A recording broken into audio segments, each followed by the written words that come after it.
Hello there, and welcome to another Villa Volcano SWTOR and Andor chat.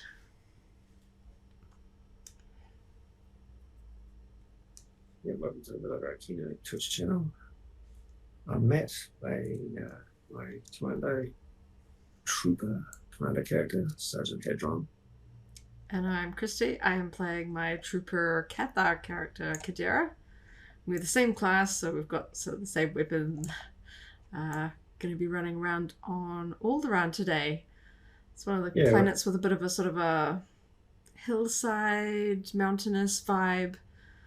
Thought we'd go for something that sort of felt a reflection of Alderaan, That's right.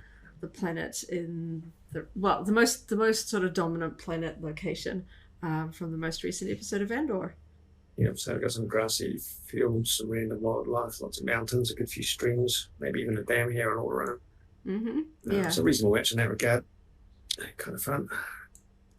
Yeah. And if you are new to joining us, we have these conversations, we have these streams just after the episodes of Andor stream, so we will be discussing spoilers from that episode.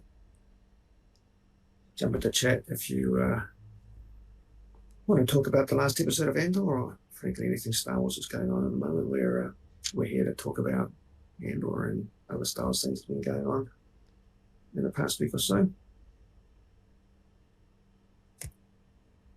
Yep. So I guess we jump in. We'll start off with proof of treason. Yeah, that's a nice quick one. So Hadron is one of my main two characters in this game. He's a nice ranged DPS character. I find it very easy to play. You can do almost everything from a range.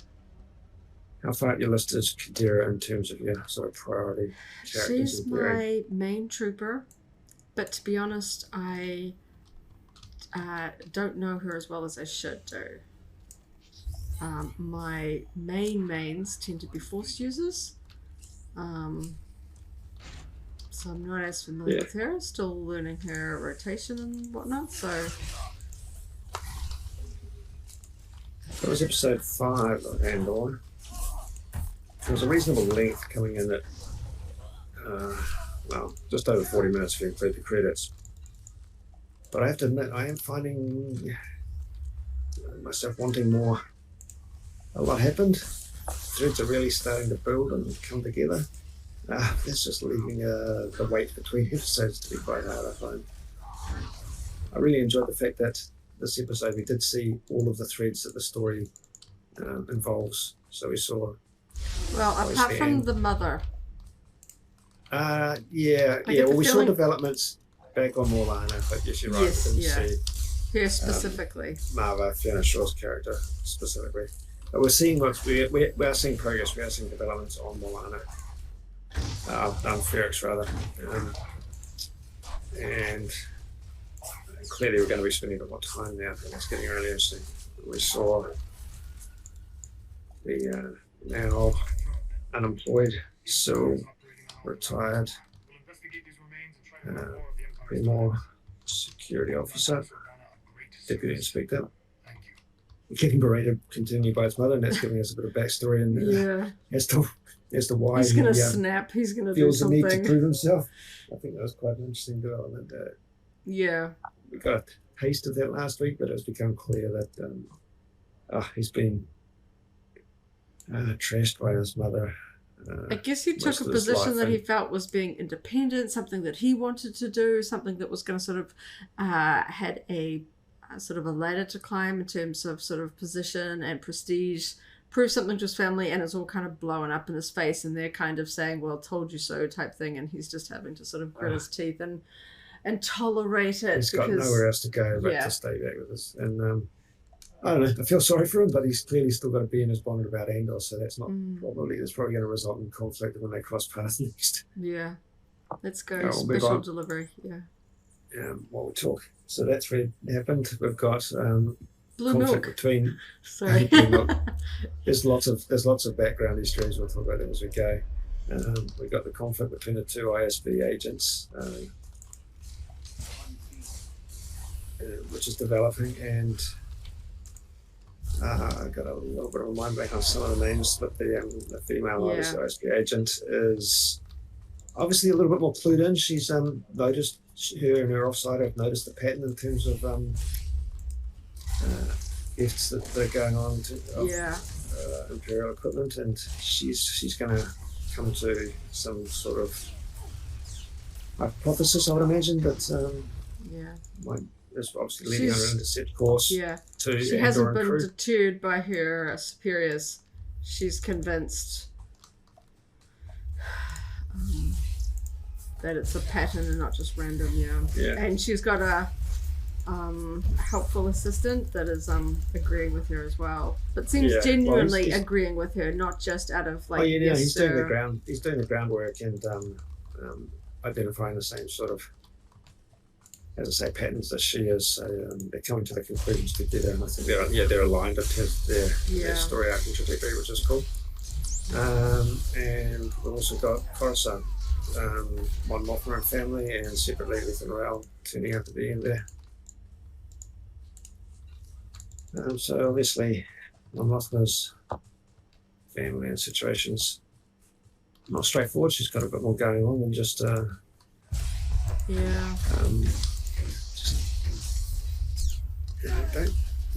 just going to see how that sort of pans out, because I get a little bit of a vibe that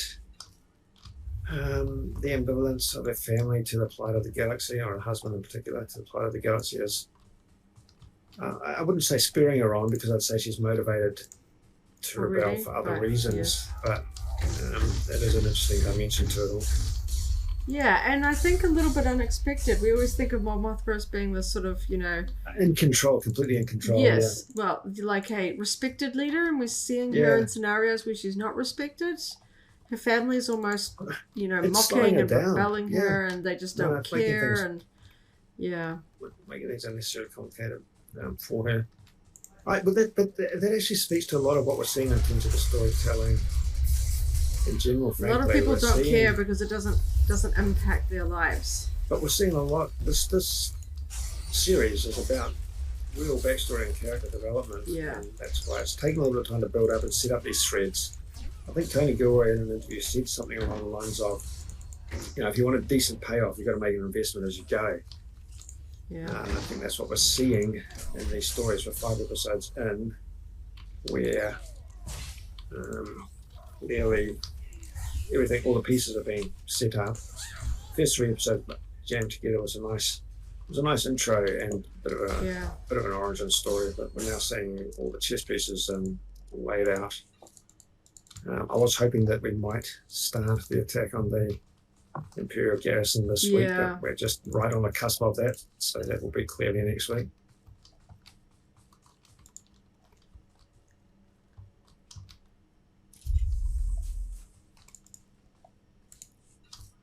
Yeah, this one definitely feels like the sort of the tension, the calm before the storm.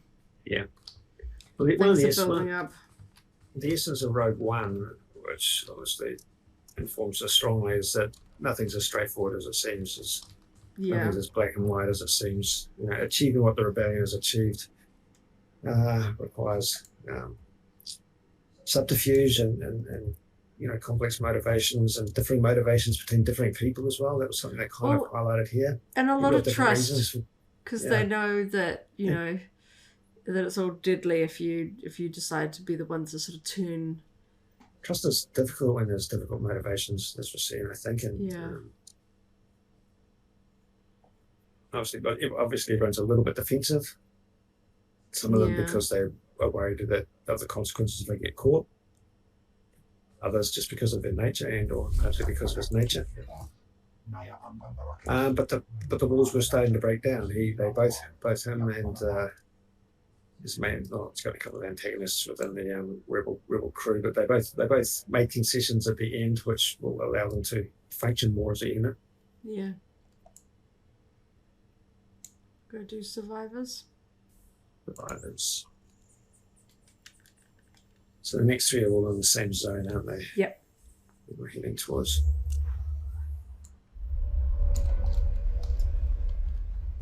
So interesting that we're seeing a lot of different environments as well as different characters. I'm really stoked to still be seeing Cyril Khan story panning out in parallel with everything else. So I think it's a really good outcomes with that. Comes one down. 3, 2, 1, throw. I think the actor that's playing that character is doing a really fun job of a complex scenario. Yeah, he didn't say, like, it wasn't like he was silent in those scenes, but his face said a lot in those scenes. Because his mother did a lot of talking. I'm liking the fact that this is a 12-episode story arc, because you get those quieter moments. Yeah, exactly. I think if in a movie there's an expectation of pace and balance between. You can do a reasonable amount of character development in a movie, but there's a balance between that and backstory and exposition and establishment and so forth, and action. But we really get an opportunity here to set things up. Well, we've already had more than a movie. Yeah, so it's a great opportunity to really set things up in a much more satisfying way. That's the last one we need, so you can throw that one. Collect bars 2 out of 4. Oh, sorry. I thought we had 3, but that's Balmoral, isn't it? Yeah. Okay, 3, 2, 1, throw. Very similar crest on Balmoral. Yep.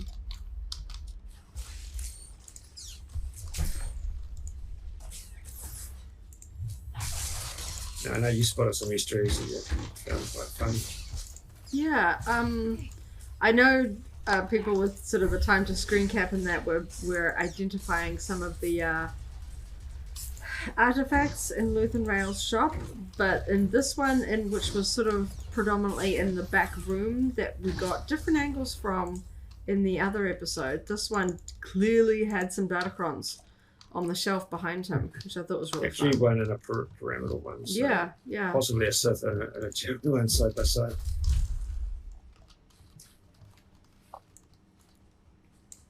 Yeah, it's really interesting to see that. Because that would be quite the underworld. That's like in the special, and not on display, but that's in the back room, for the special. Well, even at the height of the Jedi, they're not. That's not a trivial thing. They're not. Yeah. They're not casual items. They're not. No, they're quite treasured per se. They're quite special. Valuable sort of repositories of knowledge from typically Jedi Masters. So, yeah, I think that's kind of interesting. That I don't know. Hopefully, they sort of not just thrown in there casually, but the weight of that implication is. Well, it definitely sort of, without having to sort of spell it out, makes him a very connected man to the underworld. It's not just an art gallery. This is like, sort of an underworld, sort of connected person. Yeah, and it also implies that even though he's not, he's got a position in society. It's not a position of authoritarian power, but it's clearly a position of power by virtue of him having money and contacts. Yeah. I think that does imply that he probably does have a bit of money, and that's why he's able to throw it around quite as much as he did when he was been talking to Andor in the previous episodes. Yeah. Yeah, you just got to sell some sort of, trinket, and you'd have a large amount of cash. Credits. They highlighted the fact that the Mon Mothma's driver was new again because the husband didn't even seem to know his name. I don't know if that's going to come into play later. Or he's just the sort of person that doesn't care about his wait staff. Yeah. I'd have to sort of go back and pay attention to the driver in the other episode, or whether he's just the sort of person. Because she knew the name. Yeah. She knew the name, but he was just sort of like, who is this one? I don't know. Like, he didn't care. Either way, I think it was actually a significant story element. I don't think it was just an accident. Yeah. And I feel like something's definitely building up in her storyline as well. Not just the action for sort of the hero cluster, the ones that are actually going to be pulling the sort of the because the attack. Luthen only had a fairly brief, fairly succinct episode right at the end. But the thing that I kind of took home from that, he's having a little bit of a crisis of confidence regarding the Alderaan mission, probably only because of its brazenness and complexity. But I think and he seemed worried about connecting back to him. Yeah. Like who could be traced to him if their bodies were recovered, or like if they were captured, or. I think it's possibly important just because of the timing. This seems to be a very critical time. It's almost a do or die in terms of establishing the larger rebellion, perhaps. Well, yeah. He can't function in the open yet. He can't contribute to the rebellion, to the rebel cause in the open. Just at this point, he needs to remain anonymous. So that's definitely significant. We also got not that it's a different thread, but we got sort of the other side of the Imperial officer that's helping. We got a little bit of his backstory, but we sort of saw his side on the Imperial thing. The way his position with the other officers. Everyone seemed to be not quite fearful of him, but he was obviously a senior, a senior position. Backstory, and we saw him moving a few chess pieces himself around. Because he knows what it is they're trying to steal, where it's located, and all that stuff, and is trying to maneuver as best he can without drawing too much attention. Yeah, so he was actually able to, because of the timing of the celestial event that's going to have everybody meeting and as a pilgrimage. He's actually able to get officers away from protecting the vault, the Imperial vault, effectively. Yeah. But he did that very subtly. He set it up in a way that made it look like it's someone else's idea. Yeah. Which is very clever. And we also, in that sort of thing, got the sense that this isn't everyone's first choice of sort of location to do sort of service, that it's kind of seen as like a backwater. You don't want to be there, but if you get stuck there, then at least you get to see this cool thing. It's a strategic importance to the Empire, but it's not a fun place to be. And it doesn't look like it's a particularly prestigious hub for those that get stuck this is at necessary from a military perspective.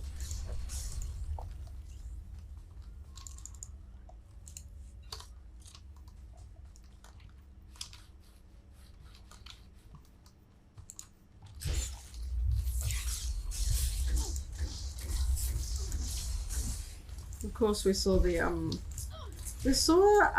I liked the moment where Cassian knew more about the particular sort of equipment that they were asking him about, the weight, that he seemed incredulous that they didn't know this, and I think it sort of gave him a position of actually sort of feeling like he was contributing vital information. I liked that.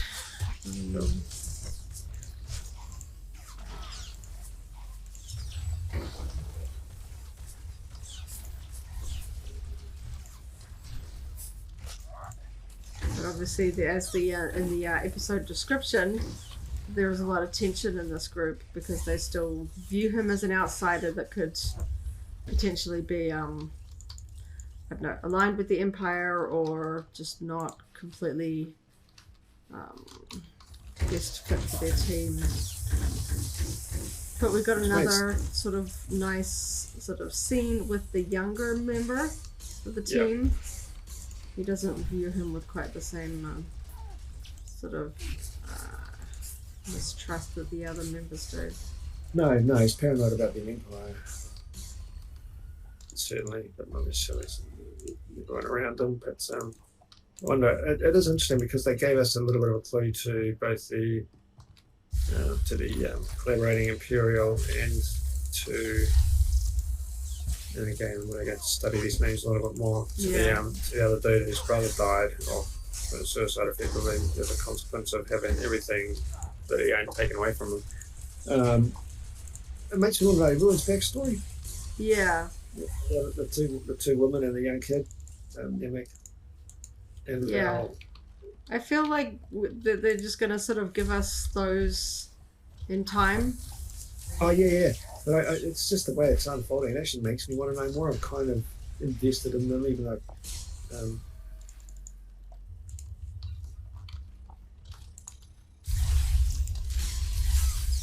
It is really interesting. I wonder how they're going to really convey the importance of this in terms of how other people see it, because it is just a team of 7 collaborators, which is pretty small in terms of the scale of it, that we see the rebellion operating on elsewhere at other points in time. Well, they did mention the rebellion, so that makes me wonder whether we will see these guys, like, after that, we don't know what the plan is. Once they escape the planet, where are they going after that? Yeah, we don't know that one. They're just like home free once we get, like, jump to hyperspace. But they've got to be going somewhere, and we haven't seen that part of the plan yet.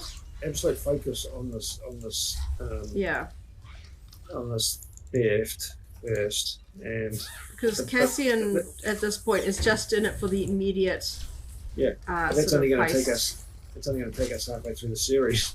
Yeah. So we're going to have to really, the second half of the series is really going to change tack. We know that Forrest Whitaker plays Saw Gerrera again. And that there's a few other people on Coruscant that we've seen in the trailer talking with Mon Mothma, I think. Who need to become visible.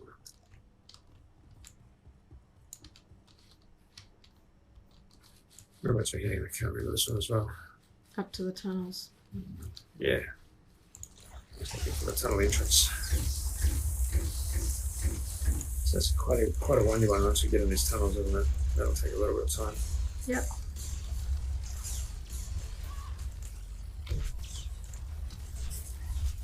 So in the past week we saw a bit more Andor merch on the shelves.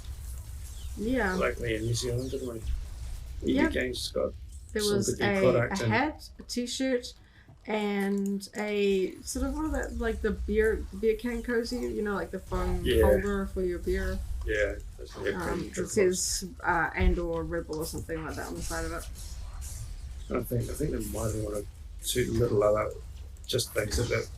But it was right next to all the Bad Batch stuff, so there's a lot of red and black in that area, so I had to go through it sort of individually and see that there was a few other pieces. Something really interesting though is that there was a t-shirt that we saw locally that featured the Andor logo on the front or the back, but the flip side was just Stormtroopers. Which we haven't seen yet. Interesting. Even at the Imperial base, it's only Imperial officers. I don't think, like, my brain is struggling to think. I'm like, I don't think we've seen a Stormtrooper yet. No, just sort of prove. Yeah, lots of Imperial officers and people in sort of Imperial uniform, but not Stormtroopers yet.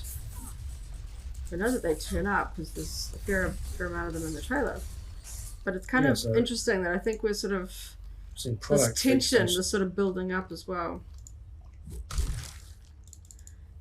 Because, I think it's kind of fun because that when it comes to any kind of franchise, when there's like, a popular character or something like that, and that everyone's like waiting for them to turn up because everyone, loves that character and whatnot, like it's when like a Star Wars, franchise inevitably uses Vader, everyone's like, we want to see Vader, we want to see Vader merch and all that kind of stuff, and it's like, well, it's not just about him.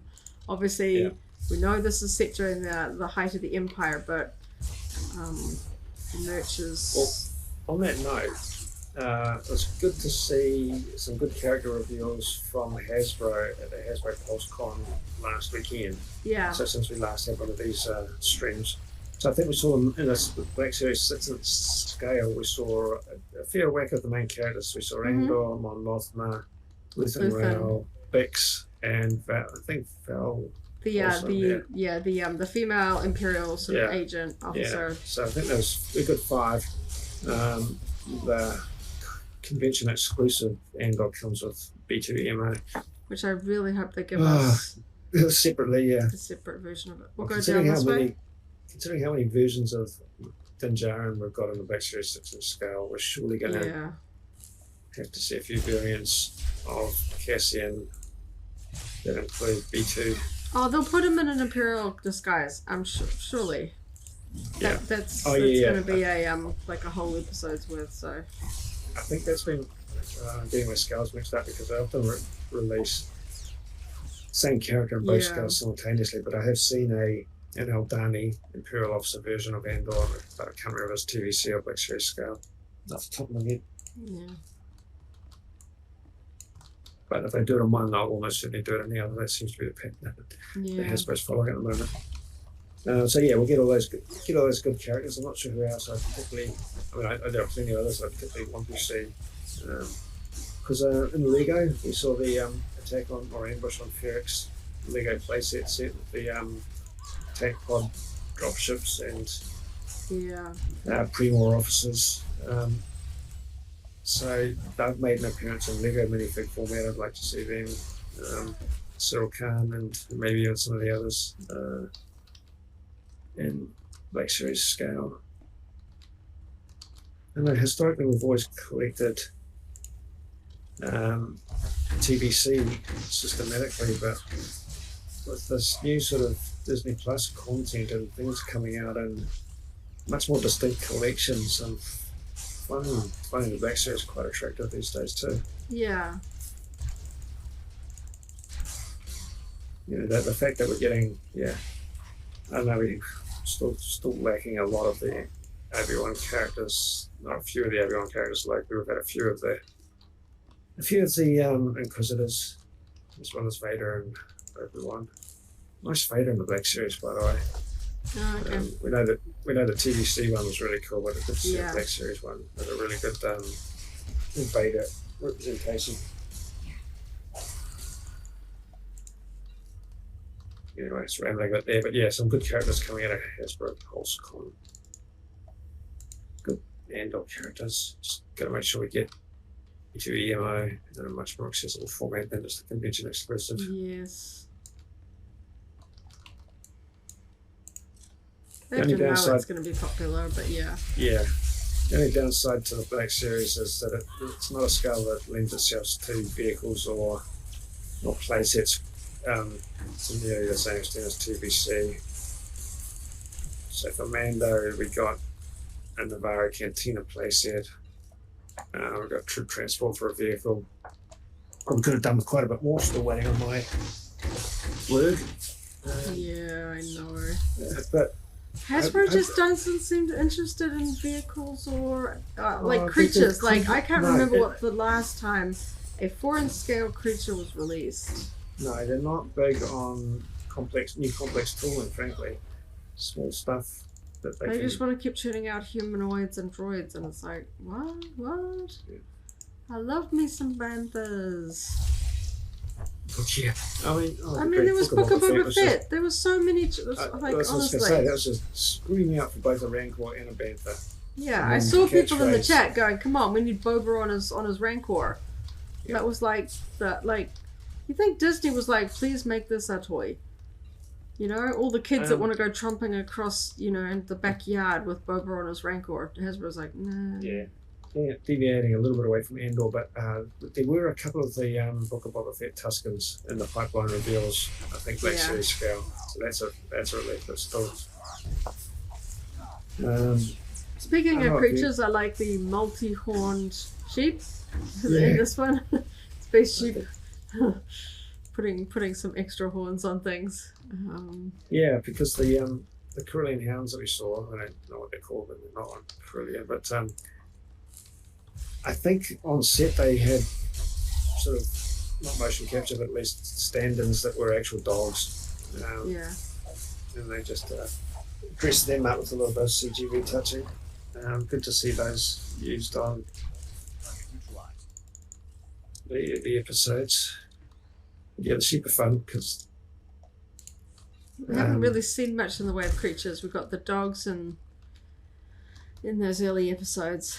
And then we've got spaceship. And in that other sort of nearby, I guess, the that low flyover by the TIE fighter, that was pretty good. Yeah, clearly patrolling and intimidating. But in a way that seemed quite different. They didn't seem to expect where it was going. That wasn't wasn't like part of a a standard standard. patrol. Yeah. Oh, I thought there was a clicking thing over here. We didn't do all the eggs outside, so the bonus is not progressing. No, I'm not. I don't know if I can be bothered because it's a long one. Unless you're playing stealth. The bonus is not fun unless we take the quest. So the Imperial garrison on Aldani is expecting a visit from a Coruscant engineer. We saw the some of the I don't know Imperial if I missed shuttle. something, or if there's a bit more explanations to what that means. I don't know if it's just a. I think they know that it's like casually. there. They seem to want, everything looking nice for them. So I don't know if it's an inspection. We don't know if that means that important, or it's just going to basically change scheduling, which is going to throw a spanner in the works for the people trying to break in. Generally, if there's an engineer, there's probably going to be an entourage or somebody with them. The point there, though, I think it would be surprising if things went as planned in terms of the heist. So we can expect some hiccups, some tribulations. They're expecting it to be quiet because everyone will be off watching the thing, but having a senior official there to conduct an inspection is going to change things. Yeah. We're done here. Do you want to go to Coruscant? Yeah, sure.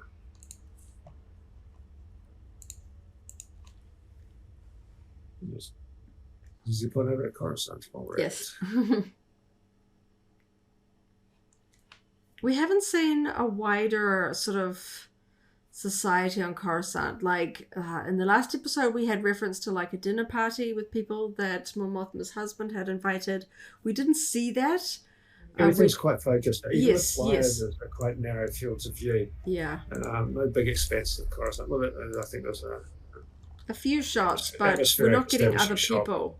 We're not getting like crowds and society meetings and stuff like that. It's all very tightly focused. Yeah. When they do, I hope you see a few more aliens. We talked about not seeing a lot of beasts. You saw a few aliens in that first couple of episodes in the Leisure District. Mm-hmm. We'll go to Enemies of the Republic. But yeah, it's kind of an interesting choice that we don't have an alien species sort of represented in the this rebellion group yet. Yeah. Perhaps they are saving that for when we meet up with the rebellion in its larger capacity. Well, we've got to see someone calamari in the rebellion. They're a staple. Yeah. A young Akbar. The headquarters of the entire Jedi Order. Now it's just a pile of rubble.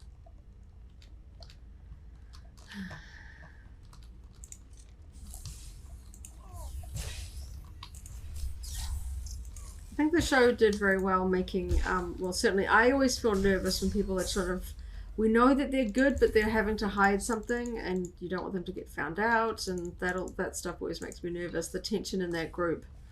I'm glad that they didn't milk it too far, that they actually had some resolution. That's definitely a bit more satisfying. Yeah. To have them on the same page, it feels like having them function as a cohesive unit is a bit more satisfying than persistent friction. Yeah.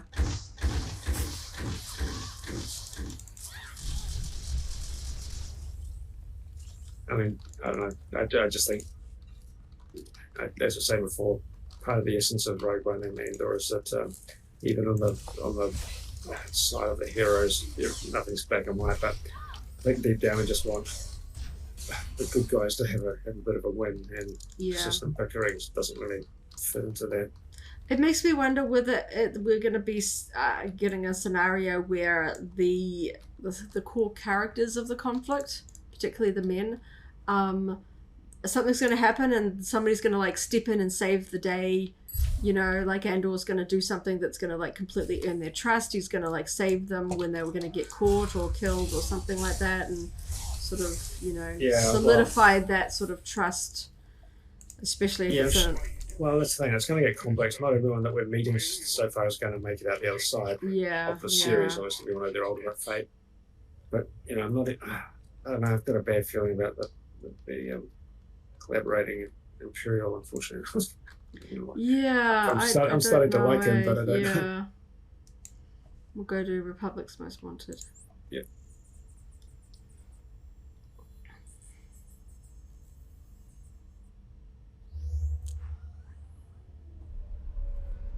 One little observation, I haven't noticed the theme music in these Alderaan episodes quite as much. It's really subtle in the background. No, it is quiet, yeah. I liked the theme music on Ferrix. The opening scene, or one of the earlier scenes with B2 just roaming around the ground, had some really sort of cute music to it as his main theme. But tones from that played into the rest of the sort of atmospheric music for Ferrix. I enjoyed that. And as much as I absolutely love John Williams and his contribution to Star Wars, I do like the sort of tonal differences we get between series when they bring in other composers. Yeah. I wasn't sure if I would. Earlier on, I feared that if it's not John Williams, it wouldn't be Star Wars. But I'm appreciating a little bit of variety these days, I think. Like I say, not because I don't want John Williams to be involved. It was super cool that he was able to be involved with Kenobi the way that he was. But, I mean, he's at a little bit of retirement as well. Yeah. Yeah, it was fabulous hearing his music in concert the other weekend. Yeah, so this past Saturday we went to a full orchestra in the Auckland Town Hall, which is a great venue for that sort of thing, where they played 2 hours worth of John Williams' music. It's very cool. It was a mix of his theme music, going back to Superman and Close Encounters, Harry Potter, but then almost the entire second half was Star Wars music from the original trilogy and from the original trilogy and the newer music.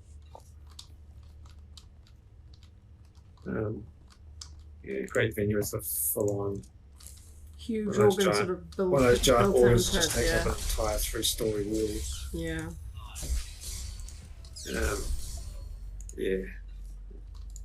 Seriously, if you haven't done it before, and you ever get the opportunity to see John Williams music or even some other really theme music, orchestra performance, it's a lot of fun.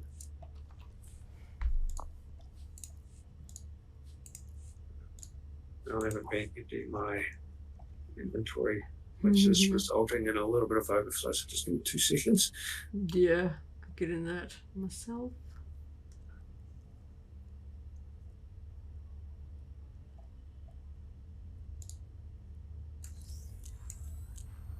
Yeah, but junk, I think that's normal. I let it overflow between the stuff in my inventory that I want to keep and the stuff that needs to be disassembled. I think that's a little bit so easily. Okay, under control. Yep, I'm just disassembling some stuff. Tanking boots. I feel like troopers always get tanking stuff in the drops, and I'm like, no, I'm not a tank. What did you really like from the John Williams concert, just to the side? I don't know, it's funny, like, you really realize that even without the visuals in front of it, how well I know the music, all the little notes and stuff like that.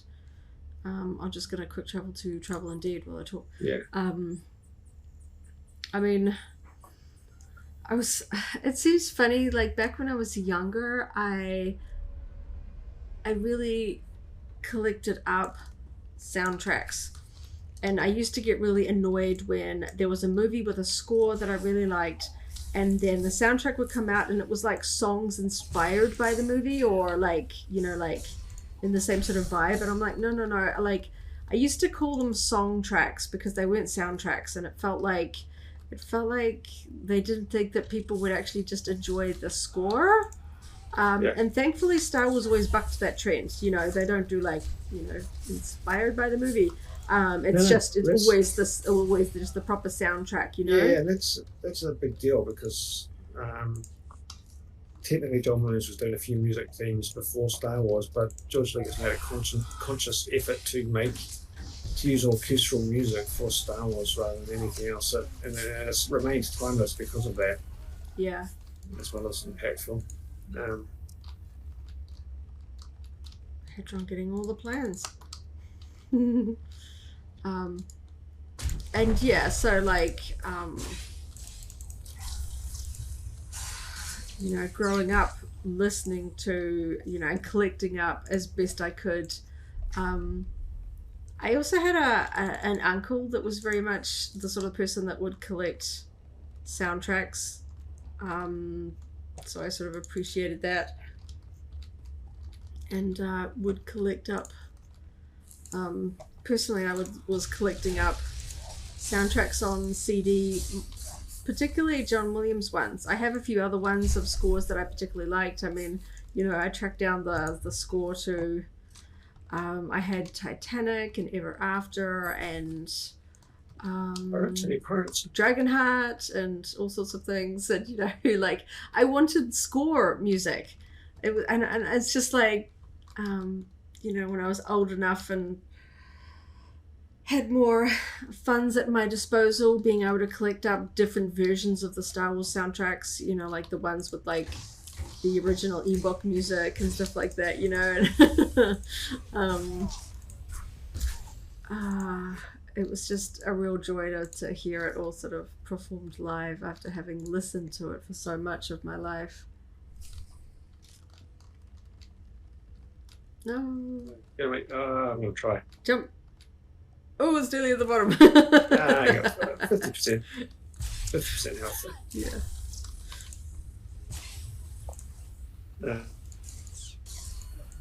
I absolutely love the main Star Wars theme, obviously, but the music and the scenes that literally send chills up my spine, shivers up my spine, are those that take place in the final medal ceremony. Yeah. And there was just like, there were moments like Leia's theme. Yep. And the sort of the playfulness of Rey's theme. Yeah. I particularly enjoyed hearing those played like that, and just sort of being able to just, I mean, not that you can't just sort of close your eyes and watch Star Wars and listen to the music, but it is something watching. I think one of the things that I particularly noted was just how rich the music is in terms of all the tiny little elements to it.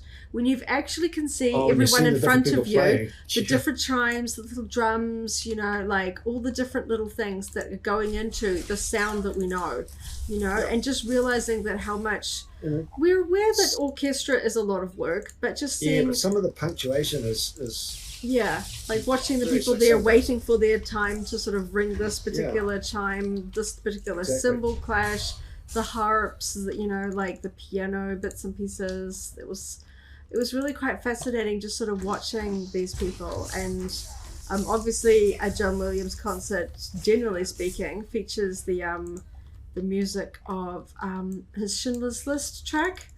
And they had the first violinist sort of stand up to perform his that sort of solo in that, and it's just absolutely sort of hauntingly beautiful, I think would be the cliched way to say it, but it was just beautiful. It just kind of reminds you of how much emotion is evoked with just the music. That's the one thing I find a little bit annoying about streaming this game, is that on occasion John Williams music plays, and if you want to put it on YouTube, oof, you're going to get copyrighted for the beautiful John Williams music, because it's very recognizable. SWTOR music is generally fine, but the elements where they use John Williams music in this game are going to get flagged by YouTube as like a recognizable. It crops up in a few places. It crops up in Tatooine is the one that stands out the most to me. Yeah, it's like, oh well. But there's a few other themes. Coruscant Chase from episode 2, I think, is in here somewhere. Yeah. Yeah. So yeah, so I was just going to say that if you're not familiar with SWTOR and you're watching this stream, you won't be able. I have to have the I Music turn is the switched music off just for safekeeping. So John Williams' music is in here, but the music that's not John Williams is still orchestral. Yes. So the theme's very consistent. Yeah, and a lot of it feels heavily inspired by John Williams. They did a very good job of creating music that felt very familiar, even if it's not exactly the same.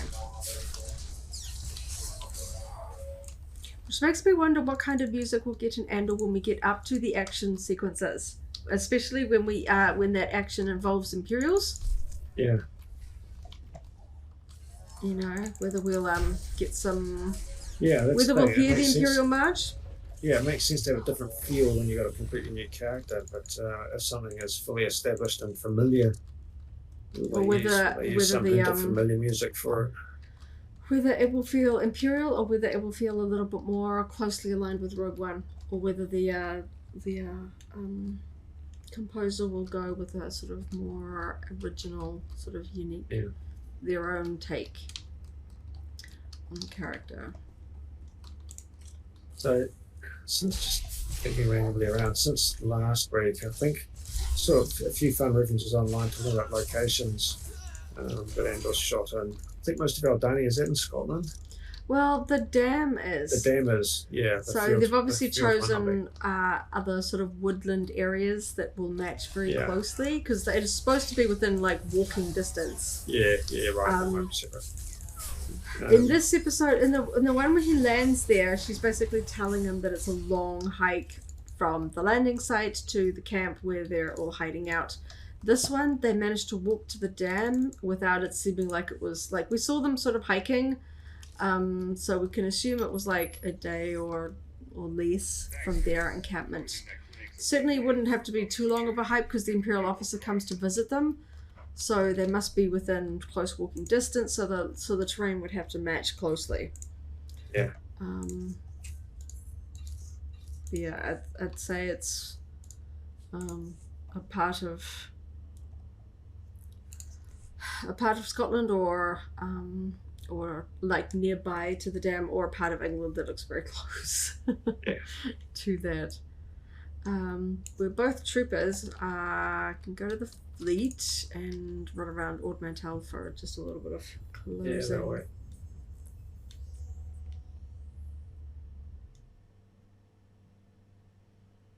But yeah, another slightly quieter one, but episode, you mean? Yeah.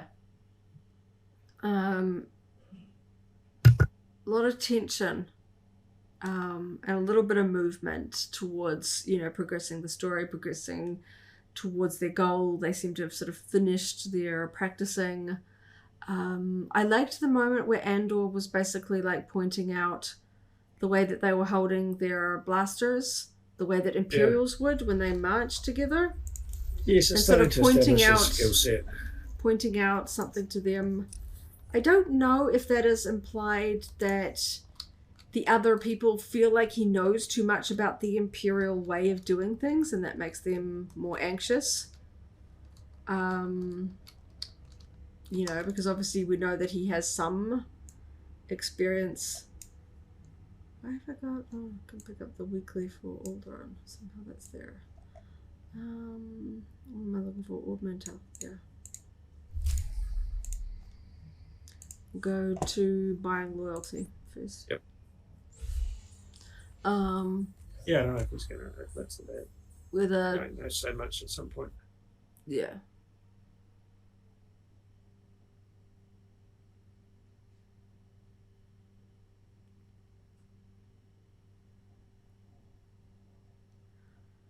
But I hope that the way that we see little bits of all the characters here indicates that we will continue to see their story threads. I don't want Luthen Rail to just be the sort of guy that sets it all up and then that's his part done. He's too interesting. I want to see him... We're going to see everything in the sec, Yeah. I want to see him... For better or for worse. Yeah, later on after this. He seems so invested, even though, we know that Mon Mothma, she's talking about spies everywhere. She seems really freaked out, and he seems anxious about things going on as well. And we haven't seen the sort of the in-your-face threat on Coruscant. We've seen the characters that are feeling a bit scared and spied on, but we haven't sort of seen that quite actively. Yeah. Other than just the driver, you know, who's just kind of like observing them.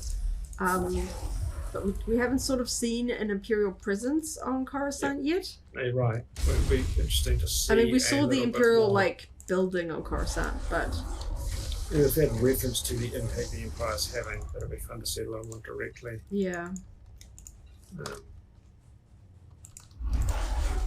Doesn't have to be spoon-fed, but it would be nice to just see it in contrast to see it as everyone else sees it, to understand their motivation in a little bit more direct way.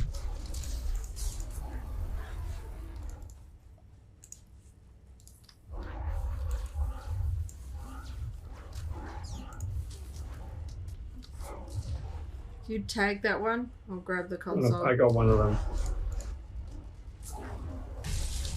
Got it before they hit. He's borrowing some of our kills as well. That's fine. Oh yeah, it's awful. Let's see. Oh, he's an 80. What's that? I thought he might have been like an actual low character person, but no, he's just a level 80 doing some dailies like us. Yeah. Let's need 2 more seconds. Yep, these ones over here are back.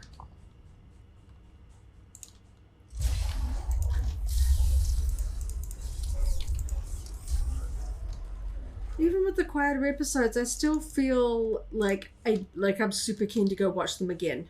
You know, like I don't. It's not a. No, there's still a lot quietness. happening. They're quiet. There's not a good action, but there's still a lot to follow. Yeah. Haven't done a mass, but there's 5 or 6 separate threads to watch and keep track of there. Are you the droid? That guy was restrained. Nope.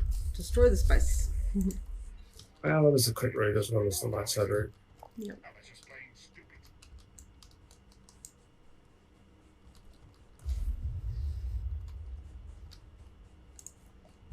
Giveaway crest, that one, if you choose the right option correctly. Hmm? It's a giveaway crest if you choose the right option on that one. Yeah, well, I still do that on Hutta. The one where you can just poison the water or like do the other thing, and the dark side option is just literally clicking the one button right next to you. The light side option, you gotta go and like kill a whole bunch of mobs and go purify the water and stuff. You still choose the light side option though. I choose it, yeah. Well, you never choose the dark side option. Well, I'm not taking the easy way out. That's funny. Because I'm so used to playing the dark side on that one, and sometimes I forget with my light side characters. I'm just like, I'm gonna poison the water.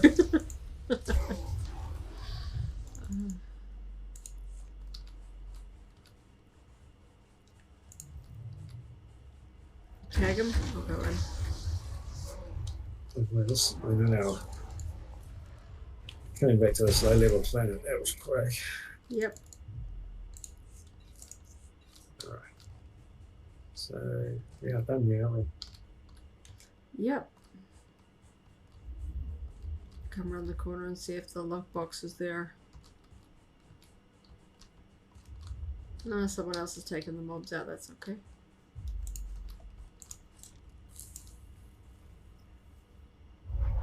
Possibly, just we're still clocking in under an hour. We'll possibly do a quick circle run on these 2. Yep.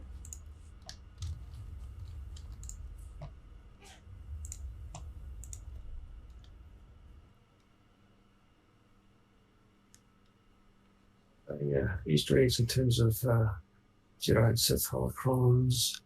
I don't think we saw droids in this episode. In the deep background in the far corner, I think that was supposed to be a droid. In the kitchen scene. Yeah, well, breakfast scene. Apartment, I loved the way that he was like, I don't know, just seemed to be playing with his cereal. Oh, he's given up on everything. Yeah, I think that was just and it was kind of fun the way they danced around what it was that he might be getting, like that the uncle was going to set him up for the job. They didn't say like Imperial or like some sort of droid mechanic or like whatever it was. They no, it's so mundane, not even worth mentioning almost. Yeah. That clearly he knows what the family businesses are and stuff like that, but yeah, they didn't sort of say it out loud, so I'm like, I'm kind of curious now. And him revealing that he still has the sort of the security alert ID picture, whatever you want to call it, of Andor's face. Yeah. That he's stewing on it. So before, when he sort of had his shocked face, at the end of the episode, seeing all the people that had died and how it had all gone wrong, and then at the end of the other one, when he was sort of dejectedly turning up to his mother, I wasn't sure how he was going to pull it, but now that he's just kind of looking at Andor's hologram, sort of... Yes. I don't know, I thought he might, like, take a step back and go, whoa, I'm on the wrong track in life. I think he's bitter. Yeah. His demeanor in this one definitely seemed bitter, so I'm like, get back to a position of respect. Yeah. He doesn't. I don't know if he's gonna like recruit into the Imperials. But I don't know how. I mean, Andor's moving around. He's not back on. Yeah. Eric's and Morlana. I don't know how he's gonna find him, or how he thinks he's gonna actually do anything about it when it's not part of a security force anymore. Yeah, I mean, Andor was kind of hard to find to begin with. He's on a planet that didn't even have an Imperial presence on it before. With what if it implies? I mean, is Andor's face going to get plastered around on a wanted poster when things go awry or something? Yeah, and he's going to see it and go, "Ooh, that's the dude." Yeah. If they, it's got to come to his attention somehow. He can't. He doesn't have resources. He doesn't have. No, it doesn't like he has friends within the Empire. He's got a massive scolding from the Empire.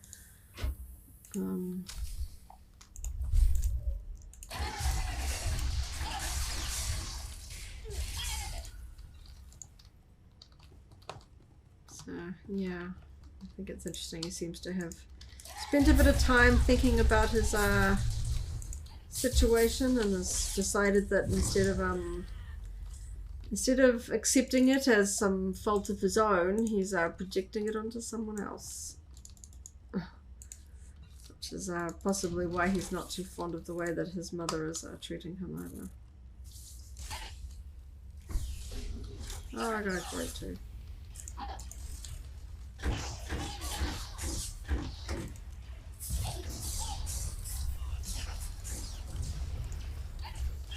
Looks like I'm on the area. Yep, got it, buddy.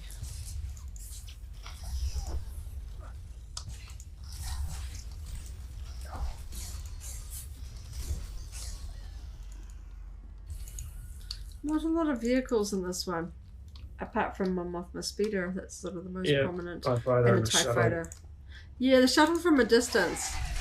And I don't know if they're just like, we don't know who the Imperial office, the sort of engineer is, inspector.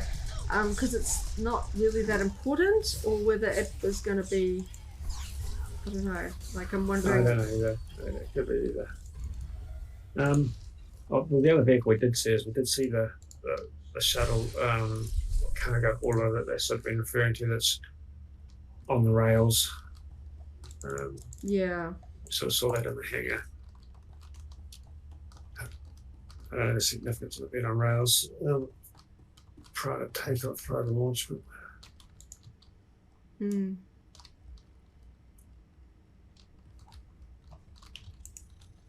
that's a necessary plot setup or not. Yeah. Whether the engineer will come in and tell the officers to change something that's going to throw them off. Like, no, you can't do that there, you've got to go do this here. Or... Yeah, in terms of storytelling, something unexpected has to arise. It's easiest way for it to hit the fan, so to speak, is something doesn't go, something their pre-existing intelligence is wrong in some way or something. She just interrupts the flow.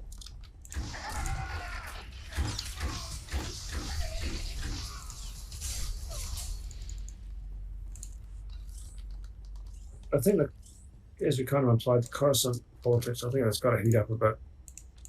I'm expecting it to. I'm not just wishful thinking. I think it's, honestly, I think it's got to. I think it's inevitable that it will. Yeah.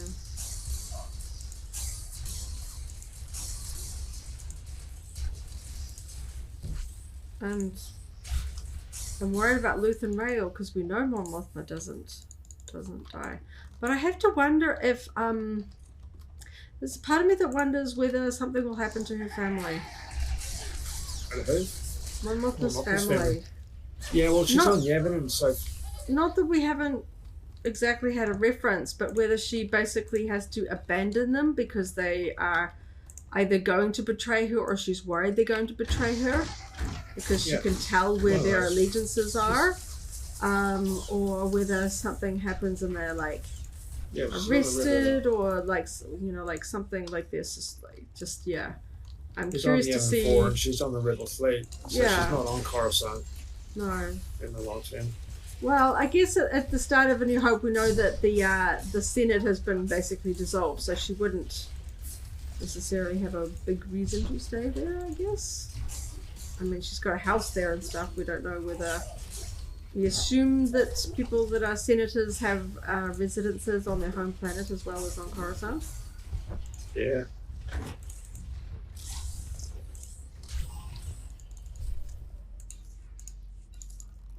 We've got the... Yep, just the last one to go. Number one, we'll probably clear our way through. Yep, just behind you. Probably. We don't need to take out any more mobs, so we might just... This whole zone is just a bit small for them to let go if we come up against the phase that we got to get through. Yeah, they chase you down the ramp.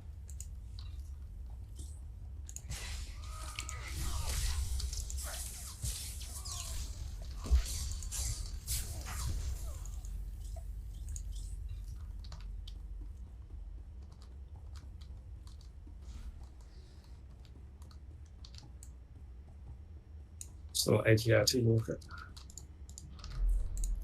I assume that the blaster that Andor had that the other rebels seemed paranoid about, that's the one that he stole from the officer that he killed him with, yeah. He killed him with, yeah. Yeah. Which was clearly, like he said, like that's a corporate blaster, I think he said. Yeah, he did. Yeah. And when he asked where to get it from, Andor said, I didn't catch his name.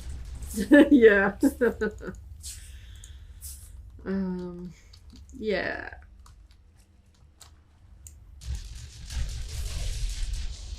Because we don't see him using a blaster beforehand. His briar, I guess, is there as well. Yeah, he has that because he inherited it from his father. Yeah. But yeah, interesting that he still had the other blaster with him, which is raising suspicions.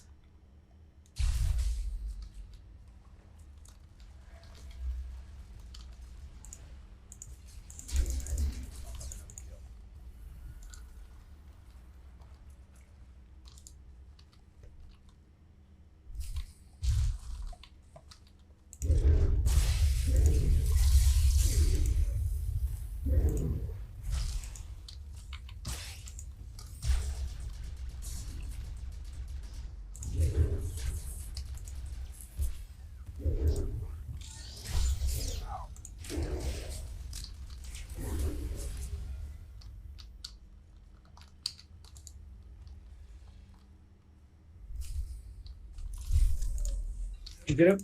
Done and done. My conquest is done. Oh, well done. Yes. Yes, I'm 60 on conquest. Not again. See, I knew we would be close to the enemies. There we go, just a bit more conquest points. Oh, that benefits the guild rather than the just. Yeah.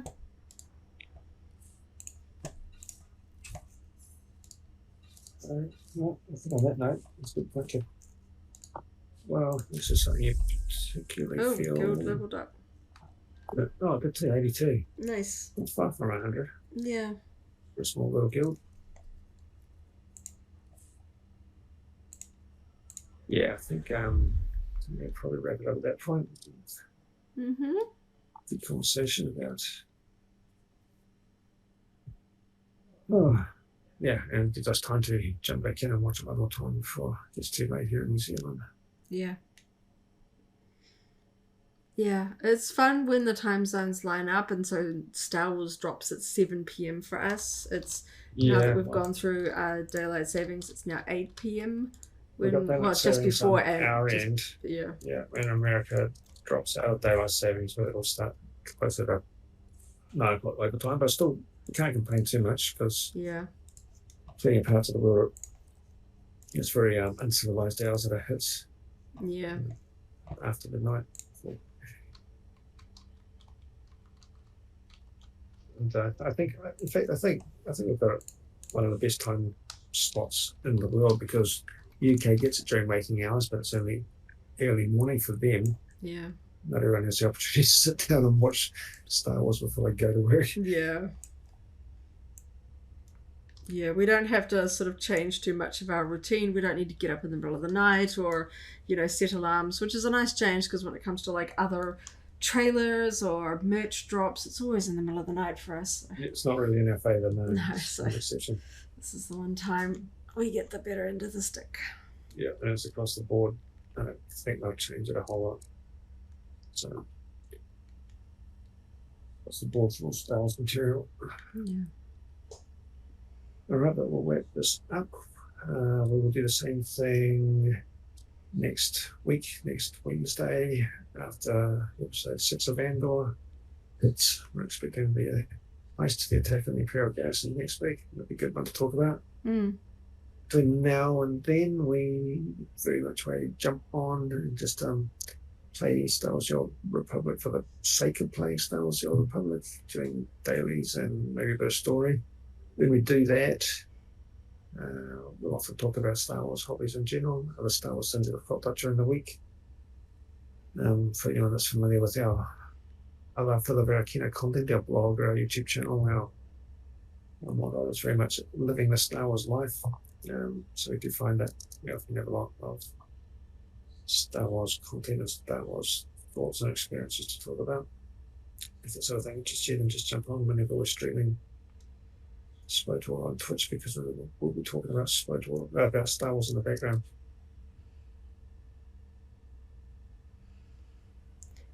Yep, so I guess that about wraps it up for us tonight.